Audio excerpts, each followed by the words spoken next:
السلام عليكم ورحمة الله وبركاته. إن الحمد لله نحمده ونستعينه ونستغفره ونعوذ بالله من شرور أنفسنا وسيئات أعمالنا. ما يهده الله فلا مضل له ومن يضلل فلا هادي له. وأشهد أن لا إله إلا الله وحده لا شريك له وأشهد أن محمدًا عبده ورسوله لا نبي بعده. قال الله تبارك وتعالى في كتابه الكريم: يا أيها الذين آمنوا اتقوا الله حق تقاته ولا تموتن إلا وأنتم مسلمون. يا أيها الناس اتقوا ربكم الذي خلقكم من نفس واحدة وخلق منها زوجها وبث منهما رجالا كثيرا ونساء واتقوا الله الذي تساءلون به والأرحام إن الله كان عليكم رقيبا. يا أيها الذين آمنوا اتقوا الله وقولوا قولا سديدا يصلح لكم أعمالكم ويغفر لكم ذنوبكم ومن يطع الله ورسوله فقد فاز فوزا عظيما. أما بعد. Para hadirin yang saya muliakan, kita masih membahas tentang bab udhiyah, bab tentang masalah kurban.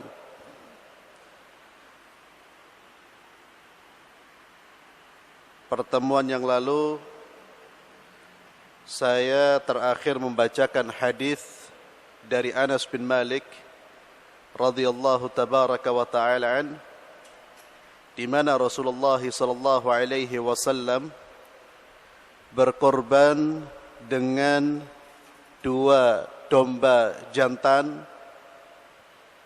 amlahain yang warnanya putih bercampur hitam, aqranain yang bertanduk, wa yusammi, beliau mengucapkan bismillah, wa yukabbir, dan mengucapkan Allahu Akbar ketika menyembelih, bismillah, Allahu Akbar, wa yadha' rijlahu ala sihafihima, dan meletakkan kaki beliau di atas pinggiran leher domba tersebut.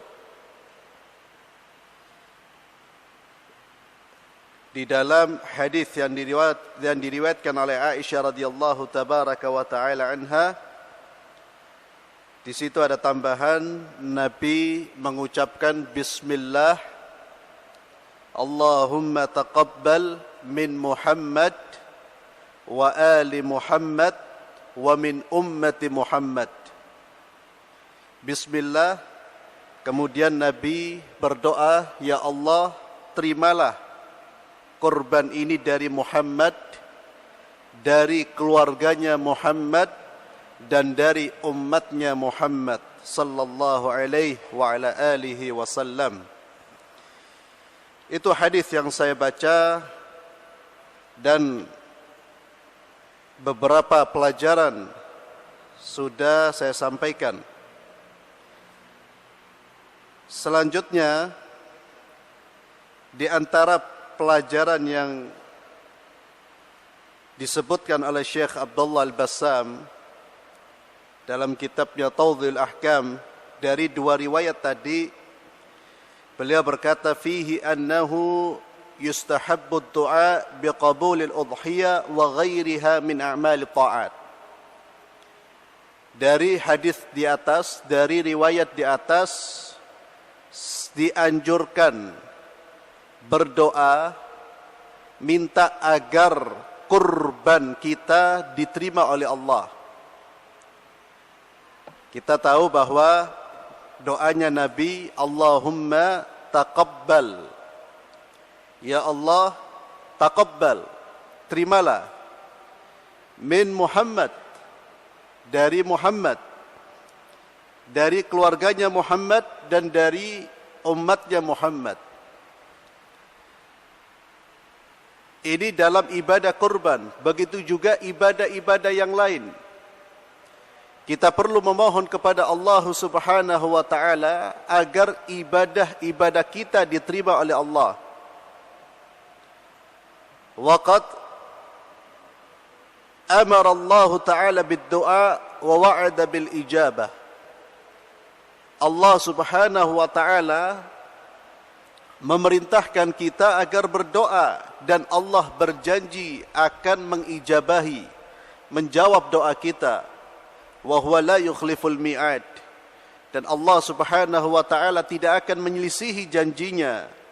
Faqala ta'ala wa qala rabbukum ud'uni astajib lakum. Allah Subhanahu wa taala berfirman, dan berkata Tuhanmu, ud'uni, berdoalah kepadaku, astajib lakum, niscaya aku akan kabulkan doamu. Dan kita juga ingat bagaimana doa Nabi Allah Ibrahim bersama dengan putranya Nabi Allah Ismail. Selesai membangun Ka'bah, mereka berdoa kepada Allah Subhanahu wa taala agar diterima amalan mereka.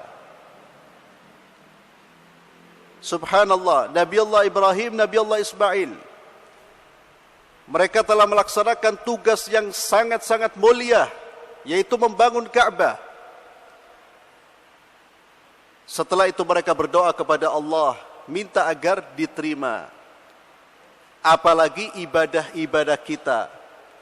Dan berdoa kepada Allah agar ibadah diterima ini juga agar kita bisa mencegah diri kita dari perbuatan sombong. Mencegah diri kita dari perasaan bahwa kita sudah berbuat, sudah sempurna ibadah kita.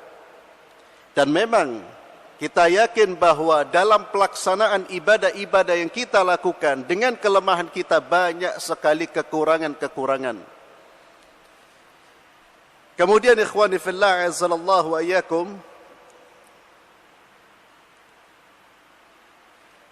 kata Syekh Abdullah Al-Bassam, sabda Rasulullah SAW atau doa Nabi, min Muhammad wa ali Muhammad, ini korban dari Muhammad dan keluarga untuk keluarga Muhammad, merupakan dalil bahwa satu ekor kambing atau kurban, ya, kambing, sapi atau unta, tudzi 'anil rajul wa ahli baiti, cukup bagi dia, mewakili dia dan keluarganya. Wa yusyrikuhum fi thawabiha, dan mereka mendapatkan pahala juga.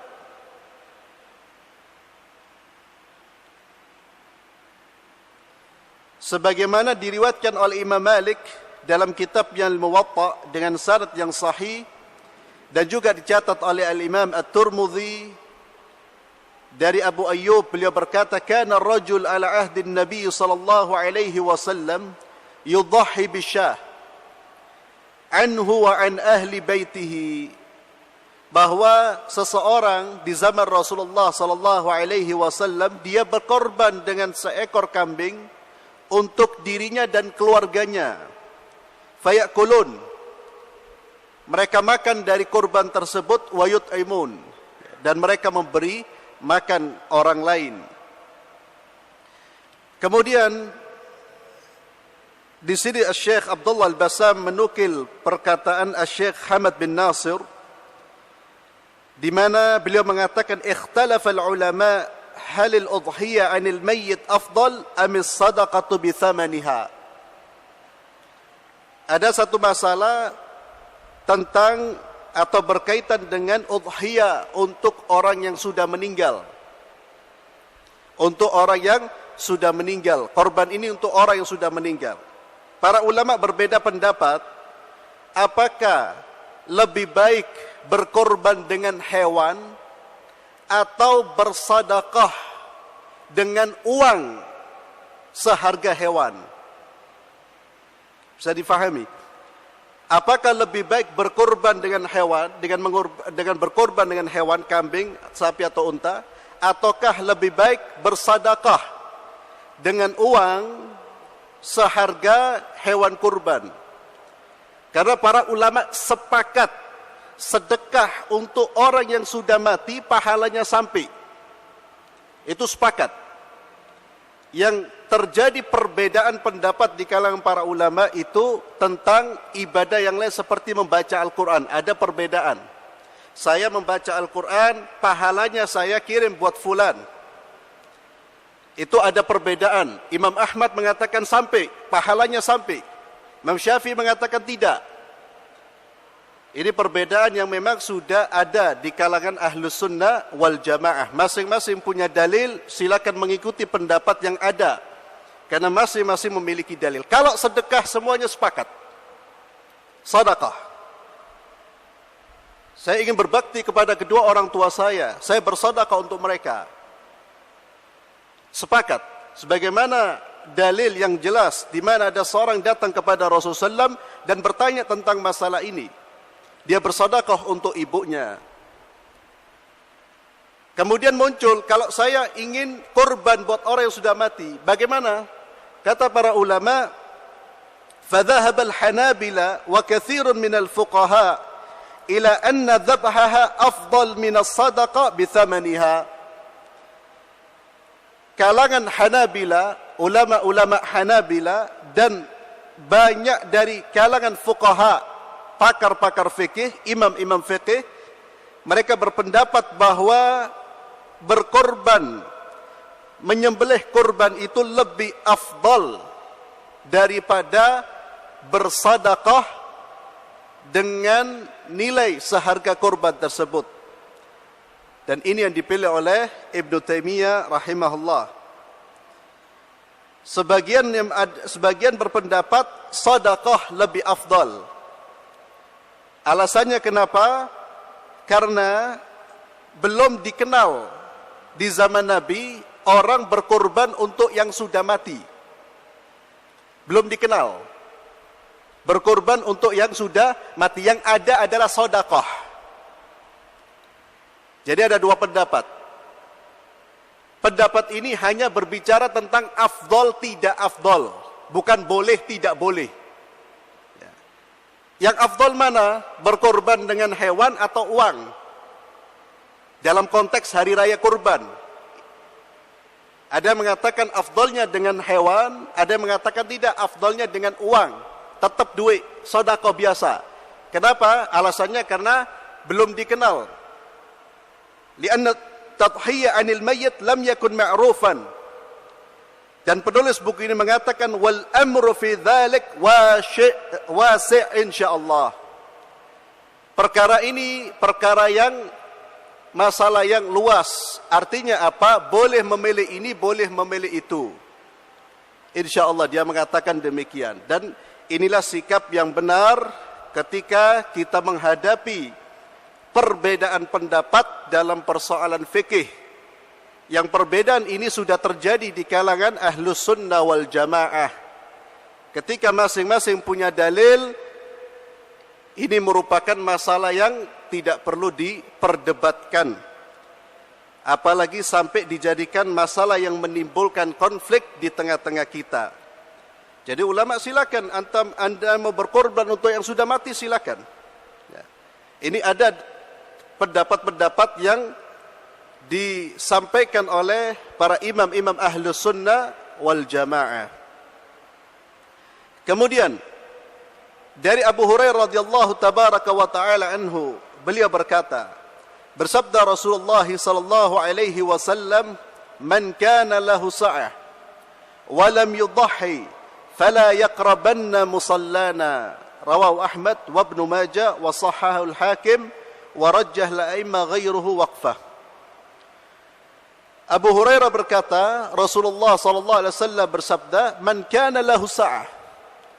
Siapa yang punya kelapangan rezeki, yang punya kelebihan rezeki, walam yudhhi, dia tidak berkorban, fala yaqrabanna musallana, maka jangan sekali-kali dia mendekati tempat salat kami.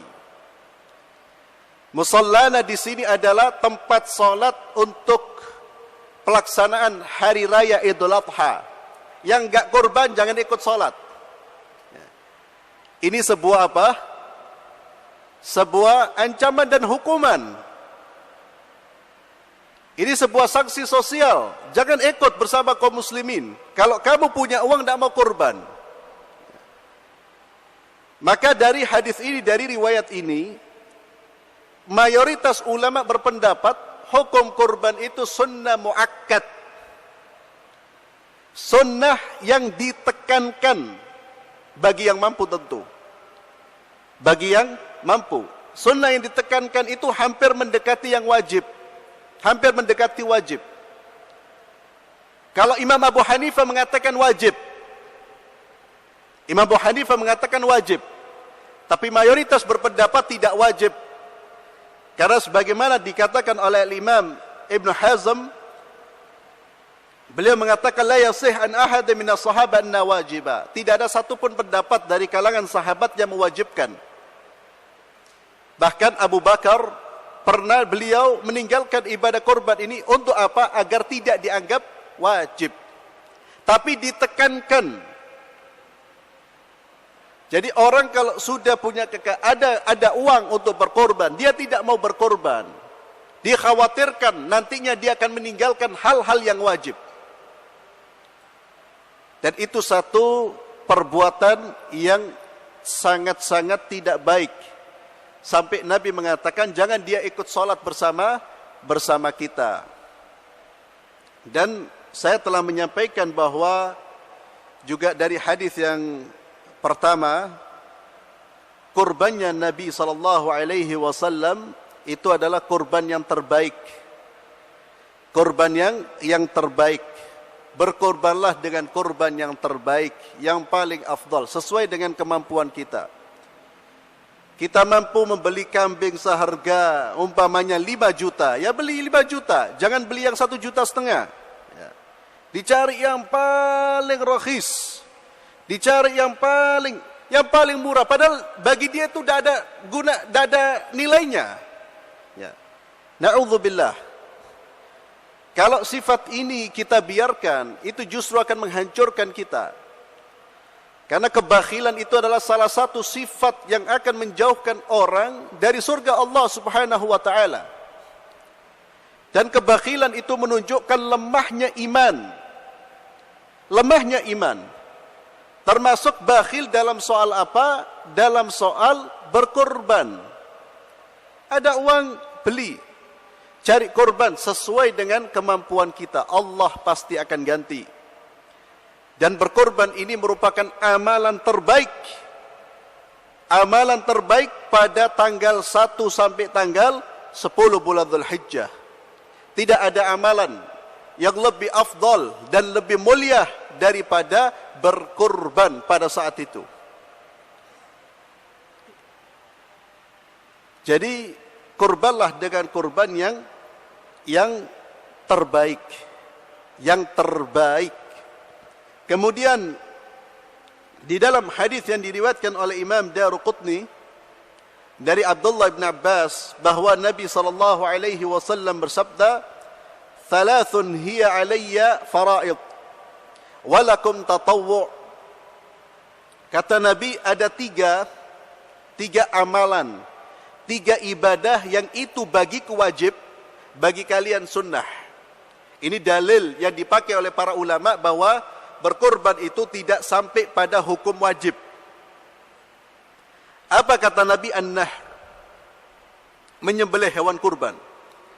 Bagiku wajib, bagi kalian tidak wajib. Wal witr, salat witir. Bagiku wajib, kata Nabi, bagi kalian tidak wajib. Wa raka'atul fajri, dan 2 rakaat sebelum salat subuh. Jadi sudah masuk waktu subuh, sudah masuk waktu fajar. Sebelum kita melaksanakan salat wajib subuh 2 rakaat, kita dianjurkan salat sunnah 2 rakaat. Dan salat sunnah 2 rakaat ini kata Nabi lebih afdal, lebih baik daripada dunia dan seisinya.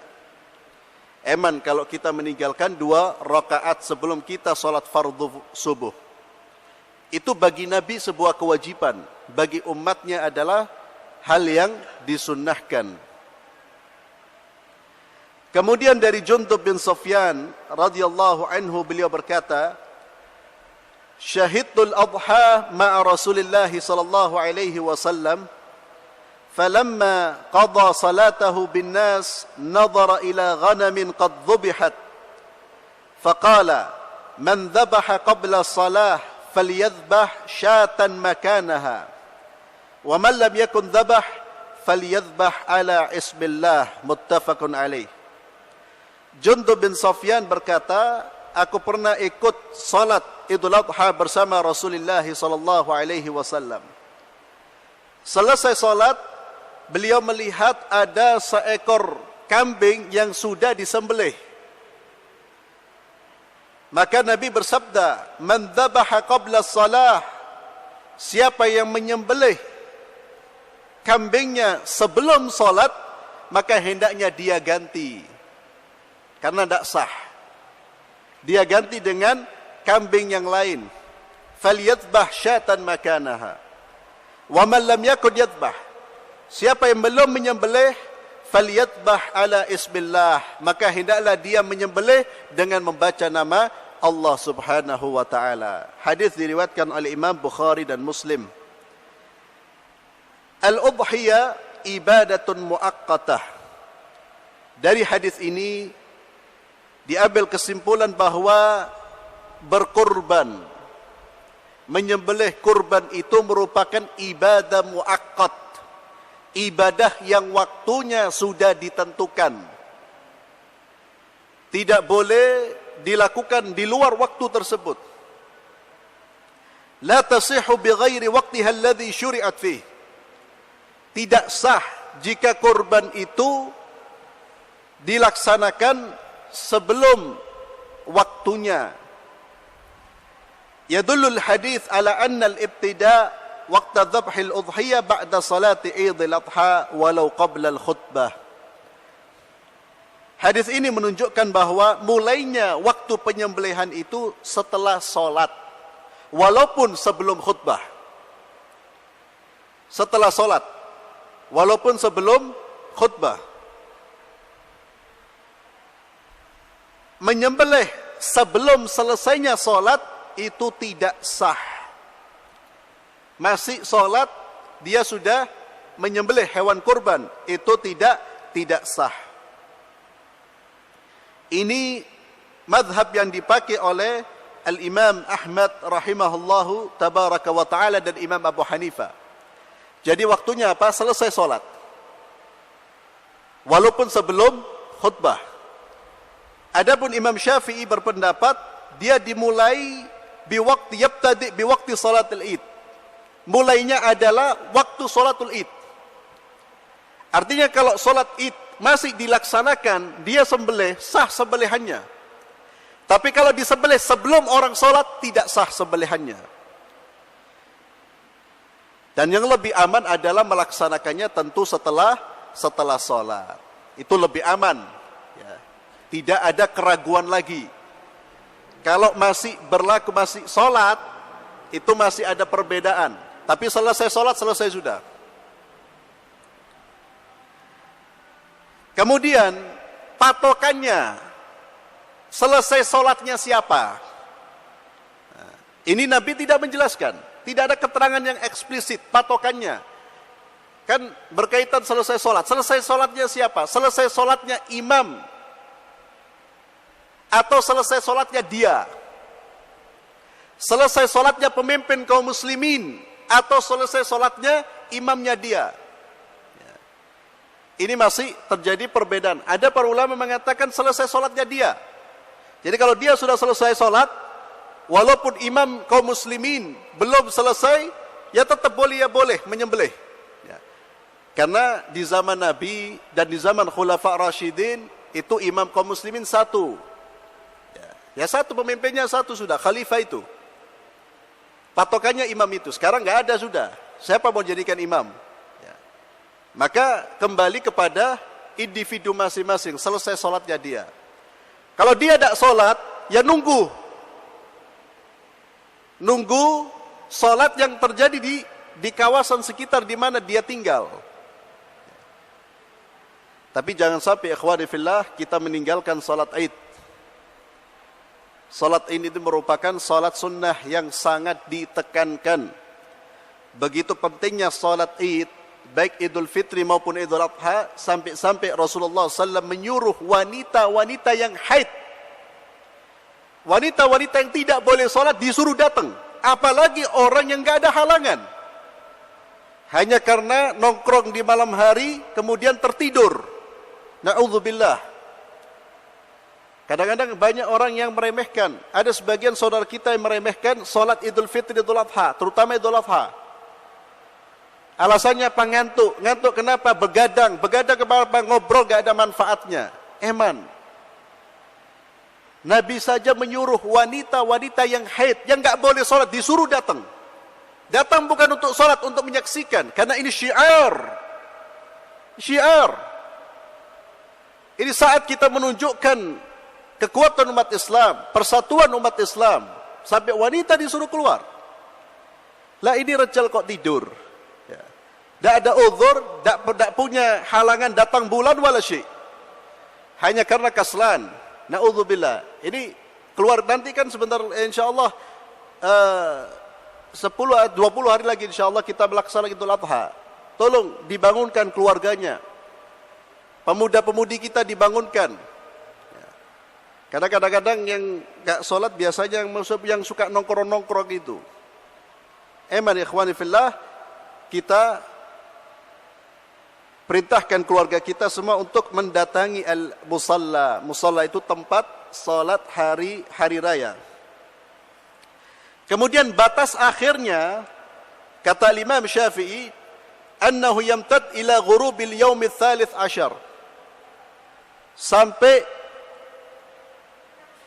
terbenamnya matahari di hari yang ke-13 atau tanggal 13 bulan Dzul Hijjah, yaitu hari tasyrik yang terakhir. 10 hari raya, 11, 12, 13 hari tasyrik, ayyamut tasyrik. Ini disebut ayyamut tasyrik. Akhir penyembelihan sebelum ghurubus syams, terbenamnya matahari. Ghurubul yaum ats-tsalits asyar. Kemudian di hari-hari tasyrik ini, hari-hari kata Rasulullah, kullu ayyamit tasyrik dzabhun. Semua hari-hari tasyrik itu adalah hari-hari orang boleh menyembelih. Jadi kalau orang enggak sempat menyembelih tanggal 10, tanggal 11 boleh, tanggal 12 boleh, tanggal 13. Jangan sampai terbenamnya matahari. Kemudian hari-hari tasyrik merupakan hari-hari kita dianjurkan untuk makan dan minum. Artinya tidak diperkenankan kita berpuasa. Tidak diperkenankan kita berpuasa. Kita dianjurkan untuk makan, untuk minum. Kemudian dari Bara bin Azib radhiyallahu anhu, beliau berkata, qama fina Rasulullah sallallahu alaihi wasallam faqala arba'un la tajuzu fi dhahaya.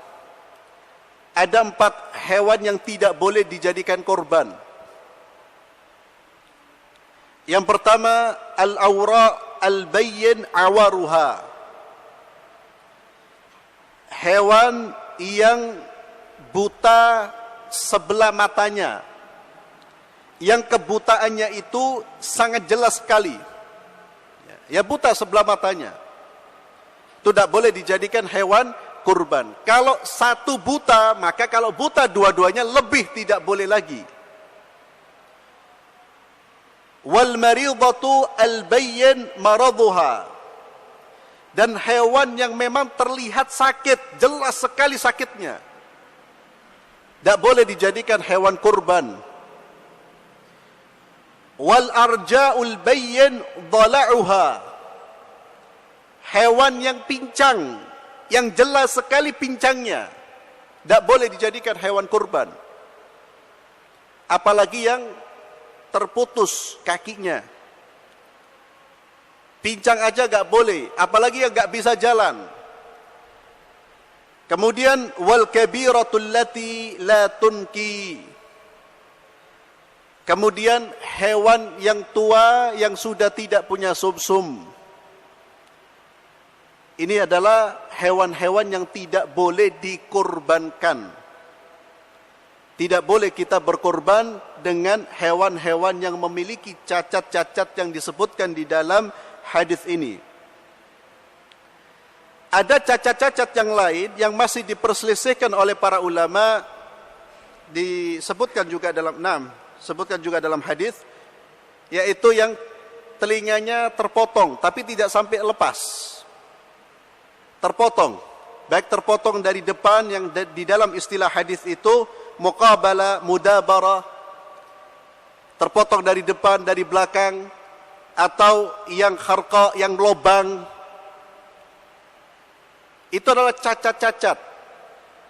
Semua sepakat hewan seperti itu cacat. Tapi apakah cacatnya itu menyebabkan dia tidak boleh dikorbankan atau masih boleh tapi makruh?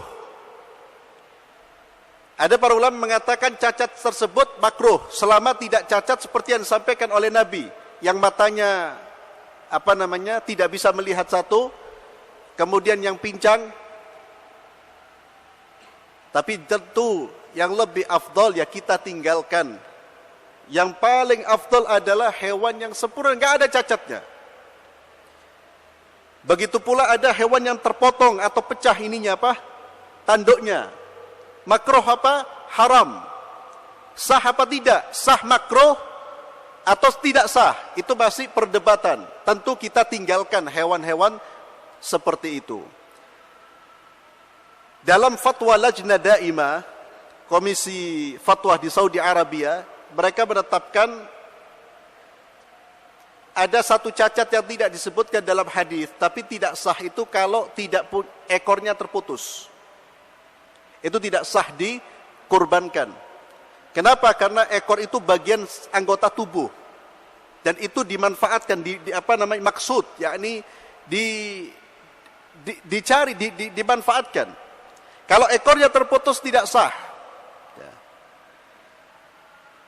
Kalau telinganya ada sobek, bolong dan lain sebagainya, minimal itu makruh.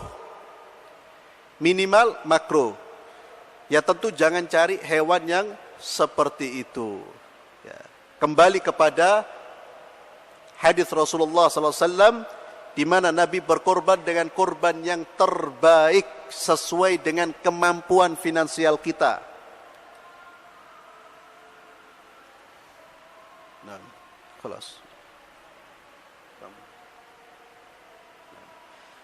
Terakhir kita baca satu hadis dari Ali bin Abi Thalib radhiyallahu anhu. Beliau berkata, "Amarana Rasulullah sallallahu alaihi wasallam an nastashrif al-'ain wal udhun." Ya. Kata Ali bin Abi Thalib, kami diperintah untuk memeriksa hewan kurban itu, memeriksa mata dan telinga hewan kurban. Diperiksa. Ya matanya jangan sampai cacat, telinganya juga jangan sampai cacat. Wala nudhahi bi awra, wala muqabala, wala mudabara, wala kharqa, wala tharma. Kami dilarang untuk berkorban, wala nudhahi, kami tidak berkorban dengan yang buta matanya, buta sebelah matanya, kemudian yang terpotong telinganya, juga yang bolong telinganya, dan juga yang ompong giginya. Ya. Artinya apa? Yang ada cacatnya. Ya. Maka cacat itu ada yang membuat hewan itu tidak sah. Yang sepakat para ulama yang disebutkan tadi. Yang buta mata sebelahnya. Kemudian yang pincang jelas kepincangannya. Yang jelas kelihatan sakit. Yang tidak bersumsum. Itu sepakat para ulama. Tidak boleh dijadikan hewan kurban. Tapi yang terpotong telinganya, terpotong tanduknya, itu minimal makruh. Minimal makruh, karahiyah. Karena ada sesuatu yang kurang. Tapi sebagian mengatakan makruh, sebagian mengatakan tetap tidak boleh dikorbankan. Wallahu a'lam bissawab. Insyaallah kita akan lanjutkan pada pertemuan berikutnya masih tentang kurban, dan insyaallah pertemuan berikutnya saya akan buka tanya jawab yang berkaitan dengan masalah kurban.